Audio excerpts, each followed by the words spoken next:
durma e emagreça. Por que o sono inadequado faz você ganhar peso? O excesso de peso e a obesidade são, pode-se dizer, um flagelo da sociedade moderna. Mais da metade dos adultos tem excesso de peso e obesidade em diferentes graus de gravidade. Isso é um enorme problema. Na verdade, cada grau de obesidade reduz a vida ativa em 5 anos. Então, sempre que for colocar um pedaço de comida na boca, pense: você está pronto para reduzir sua vida? Coloque em um lado da balança o prazer que você teve com a comida e no outro lado da balança sua vida ativa, a duração da sua vida e a qualidade de vida. Neste vídeo, vou explicar como o sono afeta o metabolismo, por que distúrbios do sono levam à obesidade e o que fazer para normalizar o sono e melhorar sua forma física.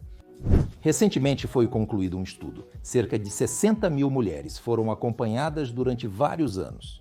E descobriu-se que, se as mulheres dormem menos de 5 horas, a probabilidade de desenvolver obesidade é 15% maior do que naquelas que dormem mais de 7 horas. Ou seja, basicamente, a redução do sono leva à alteração dos processos metabólicos e ao ganho de peso. Em outro estudo, observaram homens e também foi mostrado que, se eles dormem pouco, acabam ganhando peso. Na verdade, gostaria de explicar a fisiologia do sono e como o sono afeta os processos metabólicos, inclusive desde a infância. É sabido que quando nasce um bebê, ele dorme cerca de 16 a 18 horas por dia. Pode parecer estranho, mas por que a natureza fez o bebê dormir tanto? Seria melhor se ele ajudasse a mãe com as tarefas de casa desde cedo ou aprendesse inglês. Mas ele só dorme, come, às vezes balbucia e faz xixi e cocô, desculpe a expressão. Na verdade, o sono é extremamente importante para o bebê, porque ocorre um crescimento ativo do organismo e, de fato, o cérebro garante que tudo se desenvolva de forma harmoniosa. Principalmente nas fases profundas do sono, é produzido o hormônio do crescimento, ou somatotrofina, responsável pelo crescimento infantil. E se as crianças têm um sono ruim e as fases profundas do sono desaparecem? Isso, por sua vez, faz com que as crianças cresçam baixas, franzinas, com massa muscular insuficiente. Já nos adultos, a situação é um pouco diferente. Esse hormônio já não é responsável pelo crescimento, mas sim pela distribuição de energia no corpo. Ou seja, a energia pode ser armazenada em gordura ou pode ser convertida em massa muscular. E se um adulto tem deficiência do hormônio do crescimento, a energia é armazenada principalmente em gordura, o que contribui para o desenvolvimento da obesidade. E o problema é que, se as crianças têm distúrbios do sono, elas crescem mal, ficam magrinhas e acabam crescendo pequenas. E se um adulto dorme mal, a energia dele é convertida principalmente em gordura, e não em massa muscular. E isso leva diretamente à obesidade. Também é importante notar que nosso corpo produz muitos hormônios diferentes e, em particular, se a estrutura do sono é perturbada, a produção de grelina aumenta. Esse é o hormônio que aumenta o apetite, e a pessoa sente vontade de comer o tempo todo, enquanto ao mesmo tempo diminui a sensibilidade à leptina. E é ele que nos dá a sensação de saciedade. Assim, a pessoa ela acaba comendo em excesso, não sente saciedade e consome muito mais comida do que realmente precisa. E naturalmente, o excesso de calorias é convertido em gordura. Lembre-se de que o hormônio do crescimento também é mal produzido se a pessoa dorme mal e não é liberado adequadamente. Isso é quase uma tempestade perfeita. A pessoa come demais, isso se transforma em gordura, a massa muscular não cresce e a pessoa está sempre engordando e não consegue emagrecer se dorme mal. Se você costuma correr até a geladeira para comer alguma coisa à noite, curta este vídeo. Eu vou te ensinar o que fazer para manter a geladeira fechada e dormir bem. E como dizem, a cereja do bolo. Se o nosso sono é ruim, isso contribui para o ganho de peso e o desenvolvimento da obesidade. E a própria obesidade piora ainda mais o sono, porque a pessoa começa a roncar, desenvolve a apneia do sono, que é uma doença de paradas respiratórias durante o sono, começa a faltar oxigênio, desenvolve hipoxemia noturna e isso, por sua vez, também desacelera os processos metabólicos devido à falta de oxigênio. No nosso organismo, tudo funciona devagar e a gordura é mal digerida, gerando um círculo vicioso. Nós temos um sono ruim que desencadeou o processo de obesidade e a obesidade piora ainda mais o sono, prejudica a estrutura do sono, causa apneia do sono e isso, por sua vez, provoca ainda mais o desenvolvimento da obesidade. Infelizmente, as pessoas começam a engordar descontroladamente e os programas de dieta funcionam muito mal nessa situação. Ou mesmo que a pessoa com muito esforço tenha emagrecido, mas não normalizou o sono. Isso resultará na pessoa recuperando todo o peso perdido, ou até mais, após algum tempo. Quero dizer que o tema da minha tese de doutorado foi justamente sobre apneia do sono e obesidade. Vou até mostrar um livro sobre isso. Como podem ver, suporte respiratório não invasivo em distúrbios respiratórios do sono é o uso de aparelhos respiratórios especiais que ajudam a pessoa a respirar durante o sono. No nosso trabalho, até realizamos uma pesquisa. Quando pacientes com obesidade vinham até mim, identificávamos a apneia do sono neles, mas alguns pacientes diziam: não queremos dormir com esses aparelhos, eles são desconfortáveis, e assim por diante. Vamos apenas tentar perder peso, e observamos essas pessoas durante 2 anos. Após 2 anos, o grupo com apneia do sono, que apenas tentou perder peso, infelizmente em média, ganhou ainda mais peso. Mas parecia que o paciente chegava e dizia: doutor, bem, claro, eu tentei, mas mesmo assim eu não tinha forças e não consegui nada. Aquele grupo que usou o aparelho respiratório pressão positiva contínua nas vias aéreas durante 2 anos reduziu significativamente o peso corporal.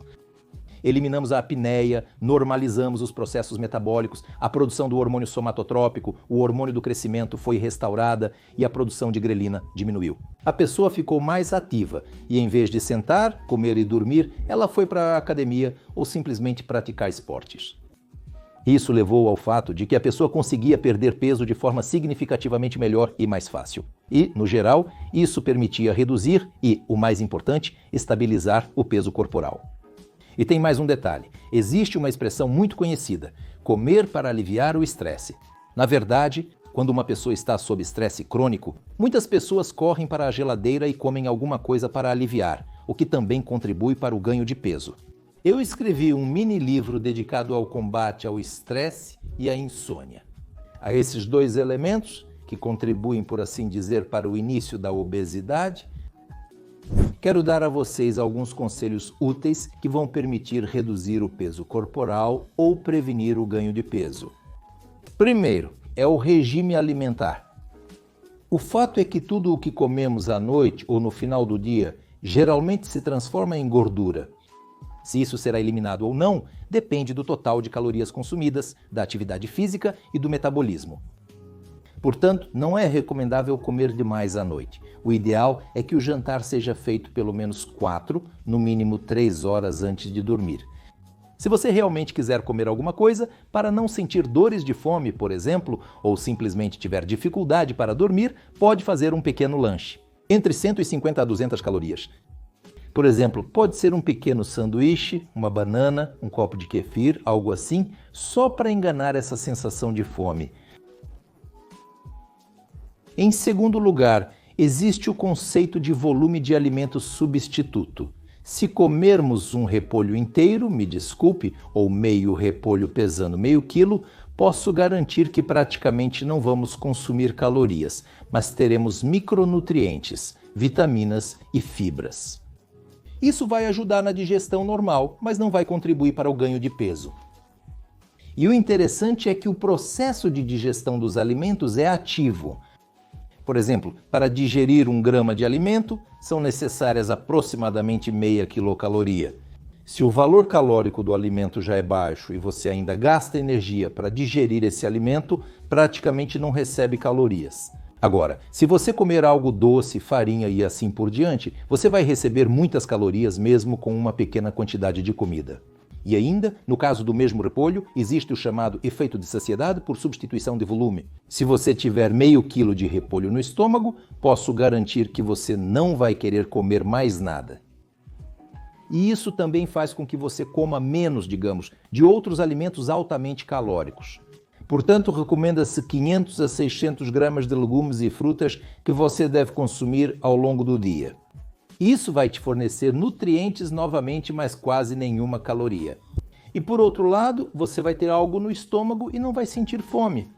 O que mais recomendo aos meus pacientes são os chamados dias de desintoxicação. Mas normalmente a pessoa acorda de manhã e diz: pronto, hoje não vou comer nada, mas é difícil ir dormir com fome à noite. Ao mesmo tempo, há uma técnica chamada do entardecer ao entardecer. Ou seja, você toma um café da manhã normal, almoça normalmente e no jantar come algum monoproduto. Depois, você faz a restrição alimentar na manhã e no almoço do dia seguinte, e o jantar é normal, mas claro, sem exagerar. Lembra da restrição calórica? Quero dizer que o jantar não deve representar mais do que 20% do total de calorias do dia. Então, se você no jantar come 1, 2, 3 pãezinhos com chá e açúcar, e por que não um jejum completo, mas sim um monoproduto? Porque, novamente, o jejum completo é difícil para a pessoa, é difícil passar o dia inteiro com o estômago vazio, sem comer nada, o sentimento de fome é muito forte. Mas se você pegar, por exemplo, queijo cottage sem gordura, kefir desnatado ou até mesmo maçãs e durante o dia comer só esse único monoproduto, por um lado, você tem algo no estômago e não sente fome. Por outro lado, o monoproduto é bem digerido e parte dos seus órgãos e sistemas vai descansar do processamento. Como se diz popularmente, isso ajuda a eliminar toxinas, limpar o intestino e remover impurezas do corpo. Por que o monoproduto é interessante? Porque o nosso organismo produz um suco gástrico específico para cada alimento. Nesse sentido, a alimentação com um único produto alivia o nosso trato gastrointestinal. Uma vez por semana, é aconselhável fazer um dia de desintoxicação assim. Ao mesmo tempo, uma vez por semana, você pode fazer uma exceção. Bem, porque, imagine só, você sempre janta pouco, não recebe convidados, não vai a restaurantes. Então, uma vez por semana, você pode abrir uma exceção para visitar amigos e comer algo gostoso à noite. Mas se você sair 2 vezes, faça 2 dias de desintoxicação. Ou seja, como dizem, tudo tem seu preço. E isso permite, no geral, como eu disse, reduzir o peso corporal. Por favor, escreva nos comentários o que você come à noite e quantas horas antes de dormir, e talvez eu, naturalmente, leia os comentários e responda para alguns de vocês sobre o que e como pode ser modificado para não comer demais à noite. O que mais eu gostaria de dizer? Na verdade, a própria refeição deve ser como um certo ritual, como costuma acontecer conosco. Às vezes a gente come correndo, joga alguma coisa no prato, nem lembra o que comeu e já sai correndo para fazer outra coisa. Ou seja, às vezes a gente vê a refeição como algo que atrapalha nosso caminho para alcançar algo no futuro ou atingir algum sucesso, seja nos negócios ou em outra área. Mas isso também contribui para o excesso de comida. Então vou dar recomendações claras, suficientes e simples. Primeiro, reserve tempo suficiente para as refeições. Segundo, mastigue devagar. Normalmente, uma pessoa mastiga a uma velocidade de aproximadamente 120 vezes por minuto, ou seja, como um disco, até 120 vezes por minuto. Tente mastigar 1 vez por segundo contando mesmo, 1, 2, 3 e assim por diante. E cada pedaço de comida deve ser mastigado pelo menos 20 vezes. A questão é que, se mastigarmos bem os alimentos, a digestão já começa diretamente na boca. O alimento é processado pela saliva e depois será muito melhor digerido no estômago e no intestino. E mais, existe um conceito chamado saciedade gustativa. Se você mastigou um alimento por bastante tempo, você sente a sensação de saciedade justamente pelo fato de tê-lo mastigado. Você sentirá um sabor diferente da comida, pois quando mastigamos, especialmente na frente da boca, e engolimos rapidamente, muitas vezes não percebemos esse sabor. E nossos receptores de sabor ficam principalmente na parte de trás da boca. E quando você mastiga 20 vezes e aquele pedaço de carne já virou algo mais líquido, você realmente sente o quanto dá vontade de engolir, o quanto aquilo está gostoso. Você sentiu um sabor completamente diferente da comida. E ao mesmo tempo, se você mastiga e engole e faz tudo isso devagar, você sente a saciedade ainda durante a refeição e não vai exagerar. E a última dica sobre isso: quando você pega uma colher de sopa ou um pedaço de carne, primeiro mastigue completamente a porção anterior, só depois pegue a próxima. Porque como é que geralmente fazemos? A pessoa mastiga rapidamente, já com outro pedaço no garfo em frente aos olhos, ansiosa para dar a próxima garfada. Isso prolongará a refeição por alguns minutos. Pode ser que dure 7, 8, 10 minutos, mas você vai sentir prazer, vai sentir uma sensação normal de saciedade e não vai comer em excesso. E, de modo geral, isso vai influenciar muito melhor o processo de digestão e também vai evitar que você ganhe peso. E o que é igualmente importante, quando comemos devagar, acalmamos nosso sistema nervoso. Na verdade, qualquer função que aceleramos, por exemplo, quando sentimos medo, começamos a respirar mais rápido. Ao estarmos com pressa, mastigamos mais rápido. Então, mastigar devagar faz com que o sistema nervoso se acalme reflexivamente. E nesse sentido, a própria refeição pode ser vista também como uma boa técnica de relaxamento que vai estabilizar o seu sistema nervoso. Esse também é um bônus adicional de comer devagar.